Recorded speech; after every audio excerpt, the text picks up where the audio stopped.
નમસ્કાર, આપ જોઈ રહ્યા છો કે ન્યૂઝ ને હું છું જય શર્મા। તો નજર કરીએ હેડલાઇન્સ પર। વડાપ્રધાન નરેન્દ્ર મોદીએ ગુરુવારે ભારતના બંધારણના મુખ્ય આર્કિટેક્ટ બી.આર. આંબેડકરને શ્રદ્ધાંજલિ આપતા કહ્યું તેમણે દેશની પ્રગતિમાં અવિશ્વસનીય યોગદાન આપ્યું। ગુજરાતના સૌરાષ્ટ્રના કદાવર નેતા ગણાતા એવા કોંગ્રેસના પૂર્વ ધારાસભ્ય ઇન્દ્રનીલ રાજ્યગુરુ અને રાજકોટના મહાનગરપાલિકાના પૂર્વ નેતા વશરામ સાગરઠિયાએ કોંગ્રેસમાંથી રાજીનામું આપીને આમ આદમી પાર્ટીમાં જોડાયા। હાર્દિક પટેલે આપેલા સ્ટેટમેન્ટ સામે લલિત વસોયાની પ્રતિક્રિયા। હાર્દિક પટેલે કોંગ્રેસ સામે નારાજગીની વાત નથી કરી। હાર્દિક પટેલ કોંગ્રેસમાં જ છે, કોંગ્રેસના કાર્યકારી અધ્યક્ષ છે અને કોંગ્રેસમાં જ રહેવાના। શહેરમાં લગભગ 20 વર્ષ પછી એપ્રિલમાં જ મે મહિના જેવી ગરમી સાથે હીટવેવનો પ્રારંભ। હવામાન વિભાગની આગાહી મુજબ શુક્રવારથી ફરી હીટવેવ। જીવન જરૂરી તમામ ચીજ વસ્તુના ભાવ વધારાની સાથે સીએનજીના ભાવમાં પણ વધારો। ₹2.58નો કરાયો વધારો। છેલ્લા 1.5 વર્ષમાં સીએનજી ₹30 થયું મોંઘું। નજર કરીએ સમાચાર વિસ્તારથી। તો વડાપ્રધાન નરેન્દ્ર મોદીએ ગુરુવારે ભારતના બંધારણના મુખ્ય આર્કિટેક્ટ બી.આર. આંબેડકરને શ્રદ્ધાંજલિ આપતા કહ્યું કે તેમણે દેશની પ્રગતિમાં અવિશ્વસનીય યોગદાન આપ્યું છે। 1891માં મહારાષ્ટ્રમાં દલિત પરિવારમાં જન્મેલા આંબેડકર એક ન્યાયશાસ્ત્રી અને અર્થશાસ્ત્રી હતા। તેમણે ભારતની સ્વતંત્રતા ચળવળમાં મહત્વપૂર્ણ ભૂમિકા ભજવી। આંબેડકરે દલિત સમુદાયના ઉદ્દેશ્યને આગળ ધપાવ્યો હતો। તેમણે ઊંડા મૂળના ભેદભાવનો સામનો કર્યો હતો। તેઓ ભારતના પ્રથમ કાયદા મંત્રી પણ હતા। મોદીએ એક ટ્વીટમાં જણાવ્યું હતું કે ડોક્ટર બાબા સાહેબ આંબેડકરને તેમની જયંતિ પર શ્રદ્ધાંજલિ। તેમણે ભારતની પ્રગતિમાં અમૂલ્ય યોગદાન આપ્યું છે। આ દિવસ આપણા રાષ્ટ્ર માટેના તેમના સપનાઓને સાકાર કરવાની અમારી પ્રતિબદ્ધતાને પુનરાવર્તિત કરવાનો દિવસ છે।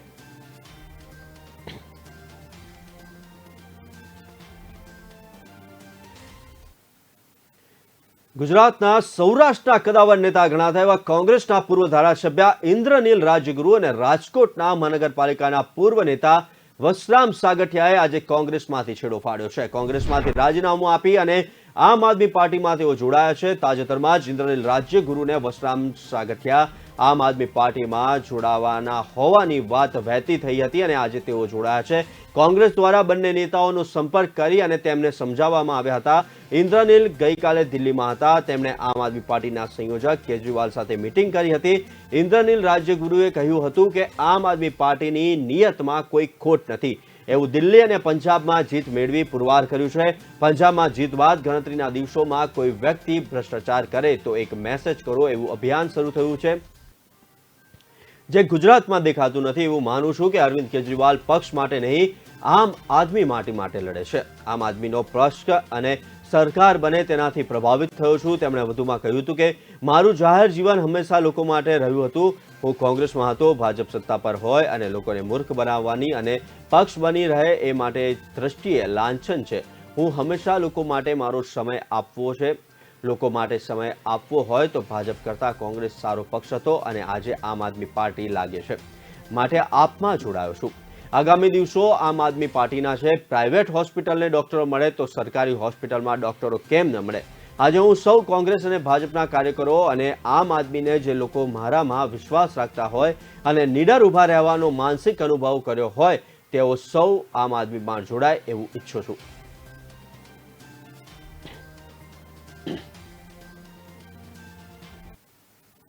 હાર્દિક પટેલે આપેલા સ્ટેટમેન્ટ સામે લલિત વસોયાની પ્રતિક્રિયા સામે આવી છે। હાર્દિક પટેલે કોંગ્રેસમાં સામે નારાજગીની વાત નથી કરી। હાર્દિક પટેલ કોંગ્રેસમાં જ છે અને કોંગ્રેસના કાર્યકારી અધ્યક્ષ છે અને કોંગ્રેસમાં જ રહેવાના છે। નરેશ પટેલના રાજકારણમાં જોડાવાના મુદ્દે હાર્દિક પટેલની ગેરસમજ થતી હોય તેવું લાગી રહ્યું છે। કોંગ્રેસના તમામ નેતાઓએ નરેશ પટેલને કોંગ્રેસમાં જોડાવા આમંત્રણ આપવામાં આવ્યું છે। કોંગ્રેસ પાર્ટીનું ખુલ્લું મંચ છે। નરેશ પટેલને નિર્ણય લેવાનો છે કે રાજકારણમાં આવવું કે ના આવવું। નરેશ પટેલ અંગે કોંગ્રેસ પાર્ટી નિર્ણય નથી કરતી। એક હાર્દિક પટેલે આપેલા નિવેદન મામલે હું સહમત નથી। પટેલનું આખું સ્ટેટમેન્ટ મેં મીડિયાના માધ્યમથી અને સોશિયલ મીડિયામાં જોયું છે। હાર્દિકે કોઈ પણ જગ્યાએ કોંગ્રેસ સામે નારાજગીની વાત નથી કરી. હાર્દિક પટેલ કોંગ્રેસમાં છે, કોંગ્રેસના કાર્યકારી અધ્યક્ષ છે અને કોંગ્રેસ પાર્ટીમાં જ રહેવાના છે, એમાં કોઈ શંકા વગરની વાત છે. હાર્દિક પટેલની ક્યાંક ગેરસમજ થતી હોય એવું લાગી રહ્યું છે. પાર્ટીનું વરિષ્ઠ નેતૃત્વ પ્રભારી રઘુ શર્માજી, પ્રદેશ પ્રમુખ જગદીશભાઈ, સીએલપી લીડર અર્જુનભાઈ મોઢવાડિયા, સિદ્ધાર્થભાઈ પટેલ, ભરતસિંહભાઈ સહિતના તમામ નેતાઓ એ નરેશભાઈને આમંત્રણ આપ્યું છે કે આપ કોંગ્રેસ પાર્ટીમાં જોડાઓ. કોંગ્રેસ પાર્ટીનું ખુલ્લું મન છે, પણ હવે નિર્ણય નરેશભાઈ પટેલે કરવાનો છે કે એને રાજનીતિમાં આવવાનું છે કે રાજનીતિમાં નથી આવવું, અને રાજનીતિમાં આવવું તો કયા પક્ષની અંદર આવવું. કારણ કે નરેશભાઈને ત્રણેય પાર્ટીઓ, ભારતીય જનતા પાર્ટી, કોંગ્રેસ અને આમ આદમી પાર્ટી આમંત્રણ આપી ચૂકી છે. હવે નિર્ણય નરેશભાઈએ કરવાનો છે, કોંગ્રેસના નેતૃત્વએ કોઈ નિર્ણય કરવાનો નથી. એટલે હાર્દિકભાઈએ જે કહ્યું છે કે કોંગ્રેસ પાર્ટી નિર્ણય નથી કરતી, એ વાત સાથે હું સહમત નથી. શહેરમાં લગભગ 20 વર્ષ પછી એપ્રિલમાં જ મે મહિના જેવી ગરમી સાથે હીટવેવનો પ્રારંભ થયો છે. હવામાન વિભાગની આગાહી મુજબ શુક્રવારથી ફરી હીટવેવ આવશે અને ફરી એકવાર તાપમાન 43 થી 44 ડિગ્રી સુધી પહોંચી જશે. હવામાન નિષ્ણાંતોના મતે ક્લાઇમેટ ચેન્જની અસરથી હીટવેવનું જોર વધ્યું છે. હવામાન વિભાગના ડાયરેક્ટર મનોરમા મોહંતીના જણાવ્યા અનુસાર દર વર્ષે ઉનાળામાં હીટવેવ સતત 2 થી 3 દિવસ ચાલતો હોય છે, પરંતુ આ વખતે તે 7 થી 8 દિવસનો બની ગયો છે. હવામાન નિષ્ણાંત અંકિત પટેલના જણાવ્યા મુજબ 20 વર્ષના ગાળા પછી ઉનાળાની શરૂઆતથી જ હીટવેવમાં વધારો થયો છે. એન્ટી સાયક્લોનિક સર્ક્યુલેશન વાતાવરણમાંથી ભેજનું પ્રમાણ ઘટવાની ઉપરાંત લેવલના ગરમ પવનો સીધા જમીન તરફ આવે છે અને પવનની ગતિ ઓછી રહેતા ગરમીમાં અસહ્ય વધારો થાય છે. બુધવારે અમદાવાદનું મહત્તમ તાપમાન મંગળવાર જેટલું 41.5% ડિગ્રી નોંધાયું હતું.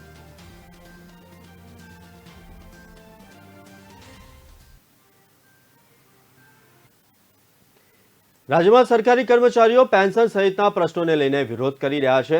આજે આંબેડકર જયંતિ નિમિત્તે સ્કૂલના શિક્ષકો વિરોધ કરી રહ્યા હતા. સુરત સહિત સમગ્ર રાજ્યમાં આ વિરોધ થઈ રહ્યો છે. સરકારી કર્મચારીઓ વિરોધ જૂની પેન્શન સ્કીમ શરૂ કરવા સાથે કરાયો હતો. માન દરવાજા આંબેડકર પ્રતિમા ખાતે આ વિરોધ કરાયો હતો. જુદા જુદા બેનરો અને સૂત્રોચ્ચાર સાથે આ વિરોધ કરવામાં આવ્યો હતો. પટેલ, પ્રમુખ સુરત જિલ્લા પ્રાથમિક શિક્ષક સંઘ અને સંયુક્ત મોરચા કન્વીનર સુરત જિલ્લો. આજે શું કાર્યક્રમ આજે બાબા સાહેબ આંબેડકર જન્મજયંતિ નિમિત્તે જ્યારે સમગ્ર દેશ બંધારણીય દિવસ ઉજવે છે, ત્યારે ગુજરાતના 7 લાખ શિક્ષકો અને કર્મચારીઓ જે પ્રશ્ન છે તેની પેન્શન યોજના અધિકાર છે. સરકારશ્રીએ 2005થી આ પેન્શન યોજના બંધ કરી નવી પેન્શન યોજના લાગુ પડી, જેના કારણે આજે લાખો પરિવારો ગુજરાતના પેન્શનથી વંચિત રહ્યા છે. ત્યારે અમારી સરકારના આ દિવસે વિનંતી છે, બંધારણીય દિવસે અમારો બંધારણીય હક અમને મળવો જોઈએ અને ગુજરાતના સરકારી કર્મચારીઓને અધિકાર મળે અને જૂની પેન્શન યોજના મળે એવી આ તકે સરકારને વિનંતી પણ કરી. હાલ નરેન્દ્ર મોદી સંગ્રहालयનું ઉદ્ઘાટન કરી રહ્યા છે. સીધા જઈશું ત્યાં. भारत का इतिहास जाना जा सकेगा. हमने कुछ साल पहले ही संविधान दिवस मनाने की शुरुआत कर राष्ट्रीय चेतना जगाने की तरफ अहम कदम उठाया है. ये उसी दिशा में एक और महत्वपूर्ण पड़ाव है. साथियों, देश के हर प्रधानमंत्री ने संविधान सम्मत लोकतंत्र के लक्ष्यों की उसकी पूर्ति में भरसक योगदान दिया है. उन्हें स्मरण करना, स्वतंत्र भारत की यात्रा को जानना है. यहां आने वाले लोग देश के पूर्व प्रधानमंत्रियों के योगदान से रूबरू होंगे. उनकी पृष्ठभूमि, उनके संघर्ष, सृजन को जानेंगे. भावी पीढ़ी को यह भी सीख मिलेगी कि हमारे लोकतांत्रिक देश में किस किस पृष्ठभूमि से आकर अलग अलग प्रधानमंत्री बनते रहे. ये हम भारतवासियों के लिए बहुत गौरव की बात है कि हमारे ज्यादातर प्रधानमंत्री बहुत ही साधारण परिवार से रहे हैं. सुदूर देहात से आकर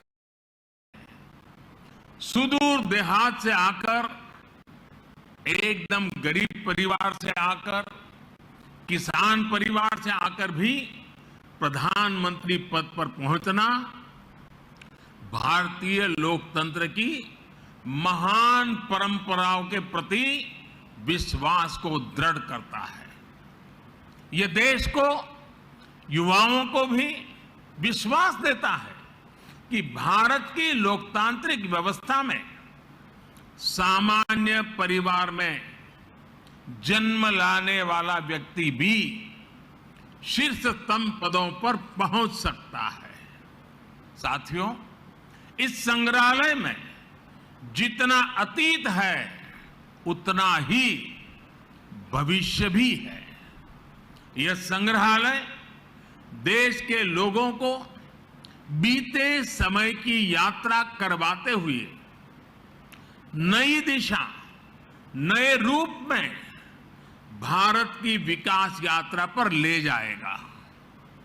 एक ऐसी यात्रा जहां पर आप एक नए भारत के सपने को प्रगति के पथ पर आगे बढ़ते हुए निकट से देख सकेंगे। इस बिल्डिंग में 40 से अधिक गैलरियां हैं और लगभग 4000 लोगों के एक साथ भ्रमण की व्यवस्था है। वर्चुअल रियलिटी, रोबोट्स और दूसरी आधुनिक टेक्नोलॉजी के माध्यम से तेजी से बदल रहे भारत की तस्वीर ये संग्रहालय दुनिया को दिखाएगा। ये टेक्नोलॉजी के माध्यम से ऐसा अनुभव देगा जैसे हम वाकई उसी दौर में जी रहे हैं। उन्हीं प्रधानमंत्रियों के साथ सेल्फी ले रहे हैं, उनसे संवाद कर रहे हैं। साथियों, हमें अपने युवा साथियों को इस म्यूजियम में आने के लिए अधिक से अधिक प्रोत्साहित करना चाहिए। ये म्यूजियम उनके अनुभवों को और विस्तार देगा। हमारे युवा सक्षम है और उनमें देश को नई ऊंचाइयों तक ले जाने की क्षमता है। वे अपने देश के बारे में, स्वतंत्र भारत के महत्वपूर्ण अवसरों के बारे में जितना अधिक जानेंगे, समझेंगे, उतना ही वो सटीक फैसले लेने में सक्षम भी बनेंगे। ये संग्रहालय आने वाली पीढ़ियों के लिए ज्ञान का, विचार का, अनुभवों का एक द्वार खोलने का काम करेगा। यहां आकर उन्हें जो जानकारी मिलेगी, जिन तथ्यों से वो परिचित होंगे, वो उन्हें भविष्य के निर्णय लेने में मदद करेगी। इतिहास के जो विद्यार्थी रिसर्च करना चाहते हैं, उन्हें भी यहां आकर बहुत लाभ होगा। साथियों, भारत लोकतंत्र की जननी है, मदर ऑफ डेमोक्रेसी है। भारत के लोकतंत्र की बड़ी विशेषता ये भी है कि समय के साथ इसमें निरंतर बदलाव आता रहा है। हर युग में, हर पीढ़ी में लोकतंत्र को और आधुनिक बनाने और अधिक सशक्त करने का निरंतर प्रयास हुआ है। समय के साथ जिस तरह कई बार समाज में कुछ कमियां घर कर जाती हैं, वैसे ही लोकतंत्र के सामने भी समय समय पर चुनौतियां आती रही हैं। इन कमियों को दूर करते रहना, खुद को परिष्कृत करते रहना भारतीय लोकतंत्र की खूबी है और इसमें हर किसी ने अपना योगदान दिया है। एकाध दो अफवाह छोड़ दें तो हमारे यहां लोकतंत्र को लोकतांत्रिक तरीके से मजबूत करने की गौरवशाली परंपरा रही है। इतिहास, इसलिए हमारा भी ये दायित्व है कि अपने प्रयासों से हम लोकतंत्र को और ज्यादा मजबूत करते रहे।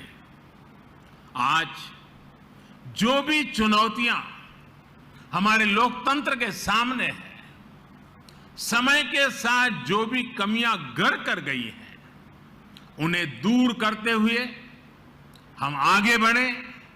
ये लोकतंत्र की भी इससे हमसे अपेक्षा है और देश की भी हम सभी से अपेक्षा है। आज का यह ऐतिहासिक अवसर लोकतंत्र को सशक्त और समृद्ध करने के संकल्प को दोहराने का भी एक बेहतरीन अवसर है। हमारे भारत में विभिन्न विचारों, विभिन्न परंपराओं का समावेश होता रहा है और हमारा लोकतंत्र हमें ये बात सिखाता है कि कोई एक विचार ही उत्तम हो ये जरूरी नहीं है। हम तो उस सभ्यता से पले बड़े हैं जिसमें कहा जाता है आनो भद्राः कृतवो यन्तु विश्वतः, यानी हर तरफ से नेक विचार हमारे पास आए। हमारा लोकतंत्र हमें प्रेरणा देता है नवीनता को स्वीकारने की, नए विचारों को स्वीकारने की। प्रधानमंत्री संग्रहालय में आने वाले लोगों को लोकतंत्र की इस ताकत के भी दर्शन होंगे। विचारों को लेकर सहमति, असहमति हो सकती है, अलग अलग राजनीतिक धाराएं हो सकती हैं, लेकिन लोकतंत्र में सबका ध्येय एक ही होता है, देश का विकास। इसलिए ये म्यूजियम सिर्फ प्रधानमंत्रियों की उपलब्धियां, उनके योगदान तक सीमित नहीं है। ये हर विषम परिस्थितियों के बावजूद देश में गहरे होते लोकतंत्र, हमारी संस्कृति में हजारों वर्षों से फले फूले लोकतांत्रिक संस्कारों की मजबूती और संविधान के प्रति सशक्त होती आस्था का भी प्रतीक है। साथियों, अपनी विरासत को सहेजना, उसे भावी पीढ़ी तक पहुंचाना प्रत्येक राष्ट्र का दायित्व होता है। अपने स्वतंत्रता आंदोलन, अपने सांस्कृतिक वैभव के तमाम प्रेरक प्रसंगों और प्रेरक व्यक्तित्वों को सामने, जनता जनार्दन के सामने लाने के लिए हमारी सरकार निरंतर काम कर रही है। देश से चोरी हुई मूर्तियां और कलाकृतियों को वापस लाना हो, पुराने म्यूजियम का पुनर्निर्माण हो, नए संग्रहालय बनाना हो, एक बहुत बड़ा अभियान बीते 7-8 वर्षों से लगातार जारी है। और इन प्रयासों के पीछे एक और बड़ा मकसद है। जब हमारी नौजवान पीढ़ी ये जीवन प्रतीक देखती है तो उसे तथ्य का भी बोध होता है और सत्य का भी बोध होता है। जब कोई जलियांवाला बाग स्मारक को देखता है तो उसे उस आजादी के महत्व का पता चलता है जिसका वो आज आनंद ले रहा है। जब कोई आदिवासी स्वतंत्रता सेनानी संग्रहालय देखता है तो उन्हें पता चलता है कि आजादी के लड़ाई में दूर सुदूर जंगलों में रहने वाले हमारे आदिवासी भाई बहनों ने कैसे हर क्षेत्र का योगदान रहा, हर वर्ग ने अपना सर्वस्व न्योछावर किया। जब कोई क्रांतिकारियों पर बने संग्रहालय को देखता है तो उन्हें एहसास होता है कि देश के लिए बलिदान होने का मतलब क्या होता है। यह हमारी सरकार का सौभाग्य है कि हां, दिल्ली में हमने बाबा साहब की महापरिनिर्वाण स्थली अलीपुर रोड पर बाबा साहब मेमोरियल का निर्माण करवाया है। बाबा साहब आंबेडकर के जो पंच तीर्थ विकसित किए गए हैं, वो सामाजिक न्याय और अटूट राष्ट्र निष्ठा के लिए प्रेरणा के केंद्र है। साथियों, यह प्रधानमंत्री संग्रहालय भी लोगों द्वारा चुने गए प्रधानमंत्रियों की विरासत को प्रदर्शित करके सबका प्रयास की भावना का उत्सव मनाता है। इसका जो लोगो है उस पर भी आप सबका जरूर ध्यान होगा। प्रधानमंत्री संग्रहालय का लोगो कुछ इस तरह का है कि उसमें कोटि कोटि भारतीयों के हाथ चक्र को थामे हुए हैं। ये चक्र 24 घंटे निरंतरता का प्रतीक है, समृद्धि के संकल्प के लिए परिश्रम का प्रतीक है। यही वो प्रण है, यही तो वो चेतना है, यही वो ताकत है जो आने वाले 25 वर्षों में भारत के विकास को परिभाषित करने वाली है। साथियों, भारत के इतिहास की महानता से, भारत के समृद्धि काल से हम सभी परिचित रहे हैं। हमें इसका हमेशा बहुत गर्व भी रहा है। भारत की विरासत से और भारत के वर्तमान से विश्व सही रूप में परिचित हो, ये भी उतना ही आवश्यक है। आज जब एक नया वर्ल्ड ऑर्डर उभर रहा है, विश्व भारत को एक आशा और विश्वास भरी नजरों से देख रहा है, तो भारत को भी हर पल नई ऊंचाई पर पहुंचने के लिए अपने प्रयास बढ़ाने होंगे। और ऐसे समय में आजादी के बाद के ये 75 वर्ष છોટાઉદેપુર જિલ્લાના સંખેડા તાલુકાના રતનપુર ગામે બુધવારે બપોરે 9 મહિનાના બાળકને ઓરીની રસી મુકાવ્યા બાદ તેનું મૃત્યુ થયું હોવાનો આક્ષેપ કર્યો છે।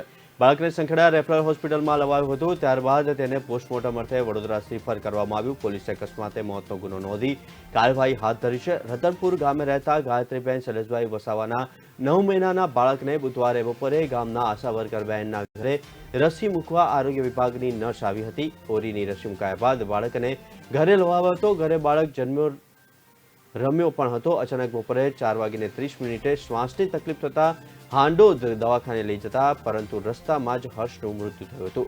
રતનપુર ગામના સરપંચ મોદીભાઈને જાણ થતા તેમણે તાત્કાલિક સંખેડા રેફરલ હોસ્પિટલમાં મૃતદેહને લાવવામાં આવ્યા હતા।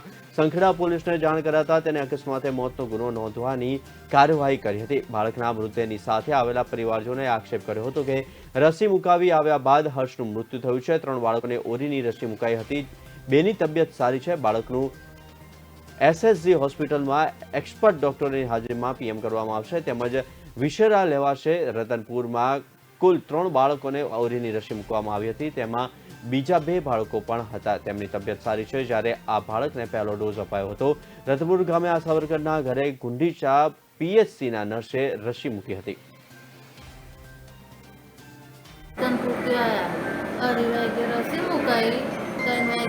જઈમોન પછી એકદમ નીચે પડી જાય, પછી શ્વાસ બંધ થઈ ગયો તો 4 વાગ્યા આવું થઈ ગયું તો દવાખાને લઈ આવ્યા। લાવતા લાવતા અડધો આવતા ઓફ થઈ ગયું।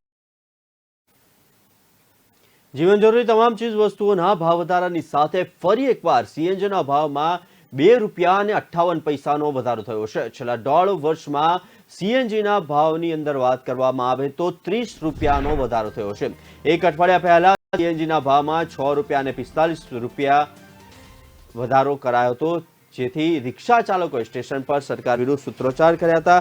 ત્યાં અઠવાડિયામાં બીજી વખત ફરી ગુજરાત ગેસે ભાવમાં ₹2.58નો વધારો કર્યો છે। શહેરમાં કુલ 33 લાખ વાહનો છે, જેમાંથી અંદાજે 2 લાખ સીએનજી કાર છે ને 1,10,000 સીએનજી રિક્ષા છે। સુરતમાં 30 પંપ અને 50 પેટ્રોલ પંપ સાથે એટેચ સીએનજી પંપ છે। એક અંદાજ પ્રમાણે 80 સીએનજી પંપ પર રોજ 3 લાખ કિલો જેટલો સીએનજીનું વેચાણ થાય છે। સીએનજીમાં ₹6.45ના વધારાથી શહેરના 3,10,000થી વધુ સીએનજી વાહન ચાલકો પર રોજનો 8 લાખથી વધારેનો બોજ પડ્યો છે।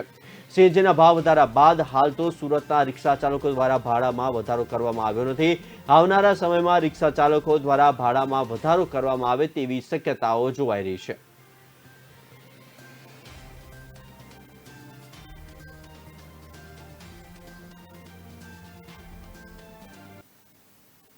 નર્મદ યુનિવર્સિટીના 18 પોસ્ટ ગ્રેજ્યુએટ કોર્સની 28 ગ્રાન્ટેડ કોલેજો બંધ નહીં થાય પણ આત્મનિર્ભર બનાવાશે. એકેડેમિક કાઉન્સિલે સિન્ડિકેટને રિપોર્ટ કર્યો છે કે આવી કોલેજોમાં નિયત કરતાં 60% કે તેનાથી ઓછા વિદ્યાર્થીઓ હોય તો તેને બંધ નહીં કરવી. કોલેજોના વધારાના ખર્ચાનું ભારણ યુનિવર્સિટી પર ન આવે એ માટે આત્મનિર્ભર ધોરણે ચલાવવા મંજૂરી આપી છે. સૂત્રોએ કહ્યું છે કે આવી કોલેજોમાં વિઝિટિંગ ફેકલ્ટી સહિતના પગારની સાથે કોલેજોના ખર્ચા વધારે હોય અને વિદ્યાર્થીઓ ખૂબ જ ઓછા હોય તો કોલેજોને કાર્યરત રાખવી મુશ્કેલ પડે છે.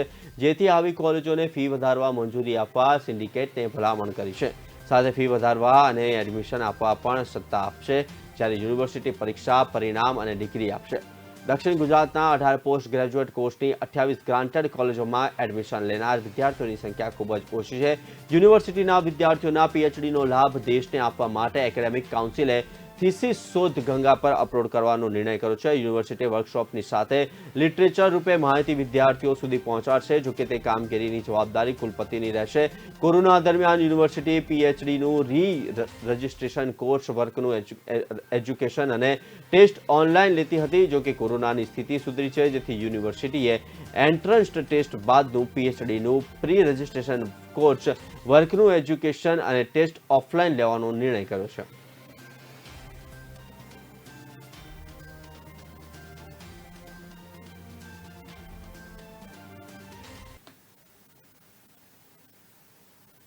એમએસ યુનિવર્સિટીમાં એકેડેમિક રિવ્યુ કમિટી બનાવવામાં આવશે. અધ્યાપકો ફેકલ્ટીમાં પૂરતો સમય આપે છે કે નહીં તેનું પણ મોનિટરિંગ થશે. વિવિધ ફેકલ્ટીઓમાં જે રિસર્ચ અને કોર્સિસ શરૂ થયા હોય તો તે બંધ ન થાય તેનું ધ્યાન પણ રખાશે. અધ્યાપકો યુસીજીના નિયમ પ્રમાણે 40 કલાક કામ કરે છે કે નહીં તેનું પણ મોનિટરિંગ કરવાનું શરૂ કરાશે. સિન્ડિકેટની બેઠકમાં એકેડેમિક રિવ્યુ કમિટી બનાવવાના નિર્ણય લેવાયો છે, જેનો હેતુ કર્મીઓમાં ડિસિપ્લિન કેળવવાનો છે. ખાસ કરીને અધ્યાપકો દ્વારા પૂરતો સમય અપાય છે કે નહીં તેનું ધ્યાન પણ રખાશે. એક સિન્ડિકેટ સભ્યએ જણાવ્યું કે ખાનગી યુનિવર્સિટીમાં વીસી બાયોમેટ્રિકમાં હાજરી પૂરે છે. જરૂર જણાશે તો ભવિષ્યમાં એમએસ યુનિવર્સિટીમાં પણ બાયોમેટ્રિક સિસ્ટમ લગાવાશે. ઉપરાંત કમિટી વિવિધ ડિપાર્ટમેન્ટમાં ચાલતા રિસર્ચ પ્રોજેક્ટ પર કામ આપશે. તેમજ ફેકલ્ટી દ્વારા કોઈ કોર્સ શરૂ કરાય તો તે બંધ ન થાય તેની તકેદારી પણ રાખવામાં આવશે. બુટાના જનરલ સેક્રેટરી નિકુલ પટેલે કહ્યું હતું કે અધ્યાપકો પૂરતા લેક્ચર લે છે, ઇન્ફ્રાસ્ટ્રક્ચરના અભાવે ઘણીવાર ઘરેથી કામ કરે છે. બેઝિક ઇન્ફ્રાસ્ટ્રક્ચરની માંગ કરાઈ છે, તેનો ઉકેલ લાવવો જોઈએ. જ્યારે સિન્ડિકેટ સભ્ય હસમુખ વગેરેએ કહ્યું હતું કે અધ્યાપક પૂરતો સમય આપે છે કે નહીં તેનું મોનિટરિંગ જરૂરી છે. રિસર્ચનું કામ ઘરની જગ્યાએ ફેકલ્ટીમાંથી જ થઈ શકે છે.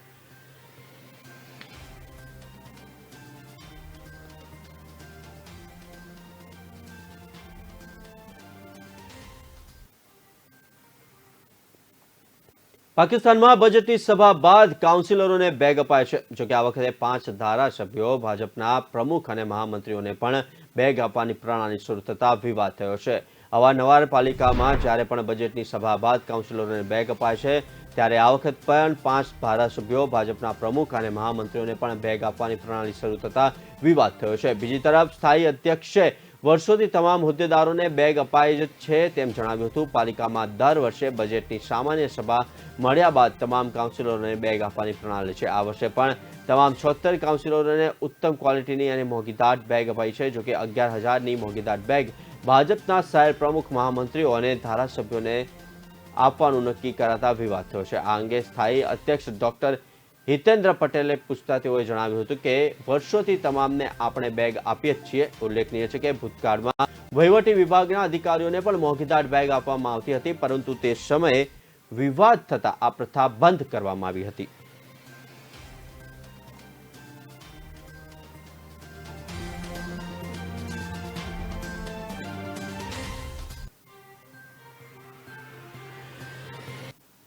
હાલ સમય થયો છે કે નાનકડા વિરામનો લઈશું એક વિરામ.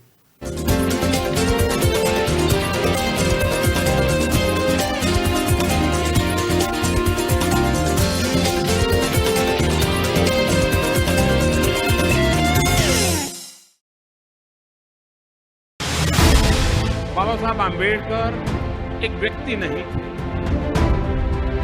वे एक संकल्प का दूसरा नाम था. बाबा साहब आम्बेडकर जीवन जीते नहीं थे, वो जीवन को संघर्ष में जोड़ देते थे, जोड़ते थे.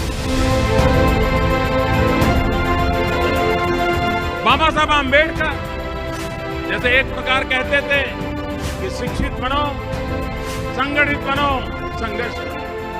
वे सामाजिक समता, सामाजिक न्याय के पक्षकार थे, वे आर्थिक समृद्धि के पक्षकार थे और वे आधुनिक विज्ञान के पक्षकार थे, आधुनिक टेक्नोलॉजी के पक्षकार। जब मैं न्यू इंडिया को जातियों के बंधन से मुक्त करने की बात करता हूं तो उसके पीछे युवाओं पर मेरा अटूट भरोसा होता है। आज की युवा शक्ति बाबा साहेब के सपनों को पूरा करने की ऊर्जा रखती है। साथियों, ये हमारी सरकार के लिए सौभाग्य की बात है कि उसे बाबा साहब आम्बेडकर से जुड़े 5 महत्वपूर्ण स्थान, जिसे मैं हमेशा पंचतीर्थ के तौर पर पुण्य भाव से स्मरण करता हूं, और उन्हें विकसित करने का हमें अवसर मिला। आज जब देश आजादी का अमृत महोत्सव मना रहा है तो उसी कालखंड में बाबा साहब आम्बेडकर की जन्म जयंती का अवसर हमें उस महान यज्ञ से भी जोड़ता है और भविष्य की प्रेरणा से भी जोड़ता है।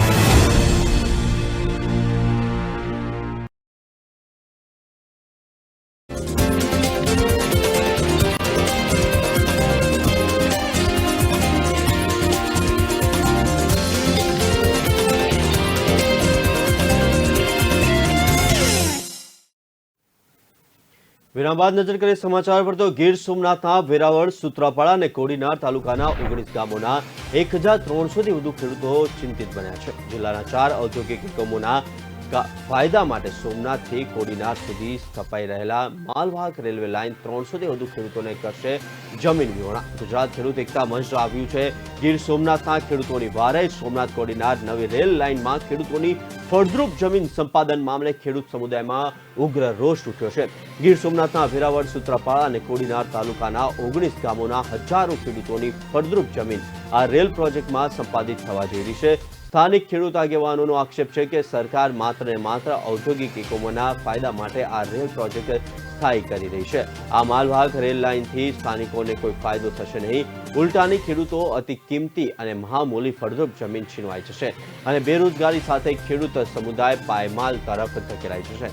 સરકારે આ રેલ પ્રોજેક્ટને રદ કરવો જ જોઈએ। ગીર સોમનાથ જિલ્લાના ખેડૂતોની વહારે ગુજરાત ખેડૂત એકતા મંચ આવ્યું છે। સ્થાનિક આગેવાનો દ્વારા અસરગ્રસ્ત જુદા જુદા ગામના ખેડૂતો સાથે મિટિંગો યોજી આગામી 25થી 27 તારીખ સુધી કલેક્ટર ઓફિસ ખાતે ધરણા કાર્યક્રમ કરવાનું આજની મિટિંગમાં નક્કી કરવામાં આવ્યું છે। આ 3 દિવસ કલેક્ટર ઓફિસની સામે ખેડૂતો ધરણા અને પોતાની માંગણી તંત્ર સુધી પહોંચાડવાનો પ્રયત્ન કરશે। 7 દિવસમાં સરકાર તરફથી કોઈ લેખિતમાં ન મળે તો કલેક્ટર ઓફિસેથી ઊભા થયા પછી 8 કે 9 દિવસમાં ખેડૂતો સોમનાથ દાદાના દર્શન કરી અને સચિવાલય ગાંધીનગર જવા માટે એક બાઇક યાત્રા શરૂ કરશે। આ કાર્યક્રમો તારીખે નક્કી કરવામાં આવ્યા છે।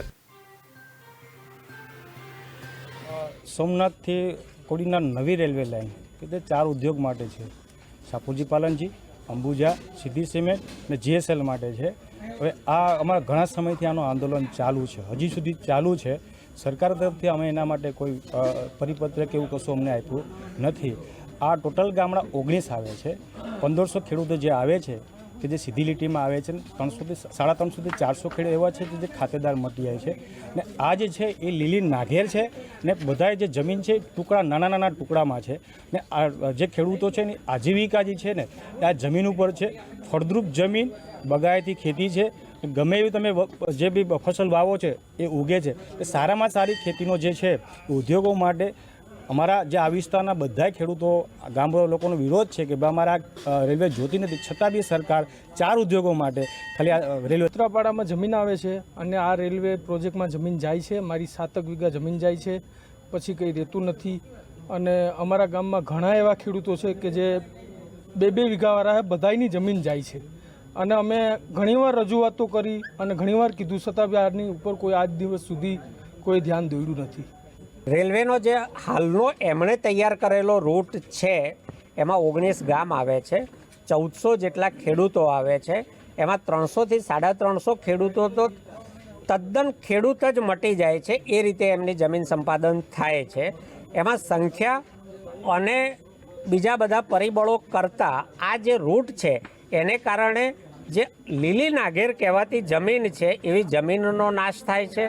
ઉપરવાસમાં આવેલા ગામોમાં ડૂબાણ, એમના ખેતરોમાં ડૂબાણ થવાની શક્યતાઓ છે.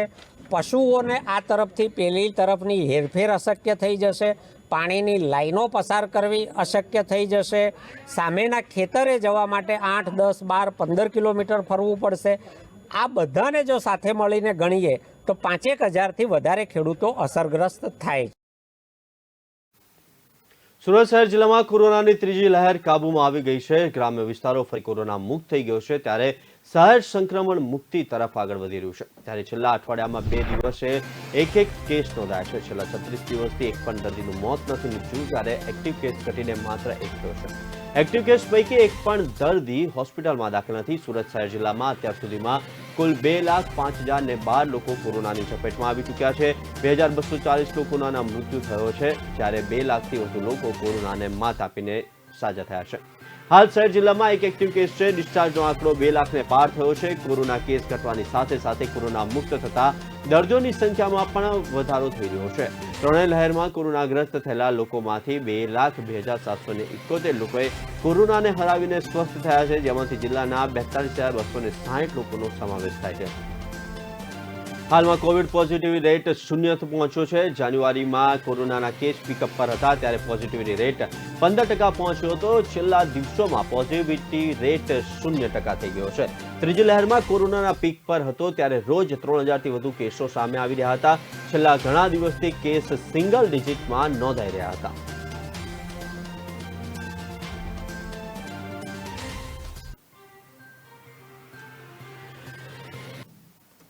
રાજકોટ મહાનગરપાલિકામાં ફરી કોરોના કેસ શૂન્ય થઈ ગયા છે. ગઈકાલે શહેરમાં 377 ટેસ્ટિંગ કરવામાં આવ્યા હતા, તેમાં કોઈ રિપોર્ટ પોઝિટિવ આવ્યો નહોતો. આજે પણ કોઈ નવા કેસ ન નોંધાતા કુલ દર્દીઓનો આંકડો 63,691 અને સ્વસ્થ દર્દીનો આંકડો 63,191 પર પહોંચ્યો છે. કોરોનાનો ખતરો હજુ ટળ્યો નથી તેવું ખુદ વડાપ્રધાન કહી રહ્યા છે, ત્યારે રાજકોટ શહેરમાં તો લોકો પરનો ખતરો હાલ તુરંત ટળી ગયાનું લાગે છે. ગત વર્ષના એપ્રિલ અને ચાલુ વર્ષના એપ્રિલ મહિનામાં સંકટ અને રાહત જેટલું અંતર લોકોને યાદ આવ્યું છે. એપ્રિલ 2021માં કોરોનાની સૌથી ખતરનાક બીજી લહેર લોકોએ ભોગવી હતી. સૌથી મોટી લહેરમાં મૃત્યુ આ મહિનામાં થયા હતા. સરકારી ઓડિટ સાથેના આંકડા પણ બિહામણા હતા, તો આ મહિનાના કેસો વિક્રમ તોડ્યો હતો. તે સમયે સરકારી કે ખાનગી કોઈ હોસ્પિટલમાં જગ્યા ન હતી. આ સંકટ પાર કરતા લોકોને રીતસર કાર્ડની ક્રૂરતાના અનુભવ થયા હતા. રાજકોટમાં કોરોનાની સારવાર હેઠળ માત્ર 1 દર્દી, જોકે હવે તે દર્દી પણ ડિસ્ચાર્જ થઈ ગયા હતા. હાલની સ્થિતિને એક પણ કોરોના દર્દી નથી. સામાન્ય રીતે કોરોનાના દર્દી 1 સપ્તાહમાં ડિસ્ચાર્જ કરી દેવાય છે.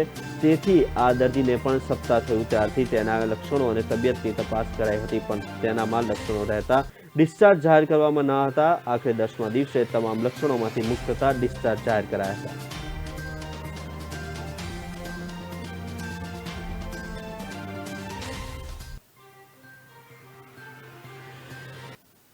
સૂત્રાપાડા નગરપાલિકાના ભાજપના નગરસેવકને જિલ્લા ભાજપ પ્રમુખે બરતરફની નોટિસ ફટકારી છે. યુસુફ મલેક સૂત્રાપાડા નગરપાલિકામાં ભાજપના નિશાન પર ચૂંટાયેલા સભ્ય છે. યુસુફ મલેકના બંને પુત્રોએ ધાર્મિક લાગણી દુભાવી અને કાયદો અને વ્યવસ્થાના ભંગના ગુનાહિત કૃત્ય કરેલ છે, જે અંતર્ગત નોટિસ ફટકારવામાં આવી છે. સૂત્રાપાડામાં તારીખ 7ના રોજ રામનવમીના સબબ બેનરો ફાળેલ, જે બાબતે નગરસેવકના બંને પુત્રો પર પોલીસે ફરિયાદ નોંધી કાયદેસરની કાર્યવાહી હાથ ધરી છે. વિહિપ અને બજરંગ દળ દ્વારા ભાજપ કાઉન્સિલરને બરતરફની માંગ કરવામાં આવી છે. પ્રદેશ અધ્યક્ષ CR પાટીલની સૂચનાથી આ નોટિસ આપવામાં આવી છે.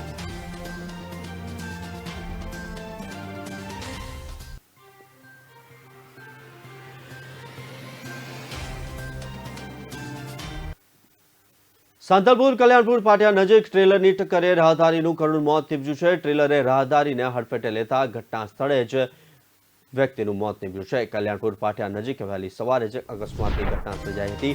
મૃતક વ્યક્તિ સાંતલપુરના કલ્યાણપુરના રહેવાસી છે. ઘટનાને પગલે પોલીસ સહિત એમ્બ્યુલન્સ ઘટના સ્થળે પહોંચી હતી. અકસ્માતને પગલે નેશનલ હાઈવે પર લોકોના ટોળે ઉમટી પડ્યા હતા. અકસ્માતને પગલે સાંતલપુર નજીક ટ્રાફિક જામના દ્રશ્યો પણ જોવા મળ્યા હતા. ઈસમનું મોત નિપજાવી ટ્રેલર ચાલક ટ્રેલર મૂકીને ફરાર થયો છે.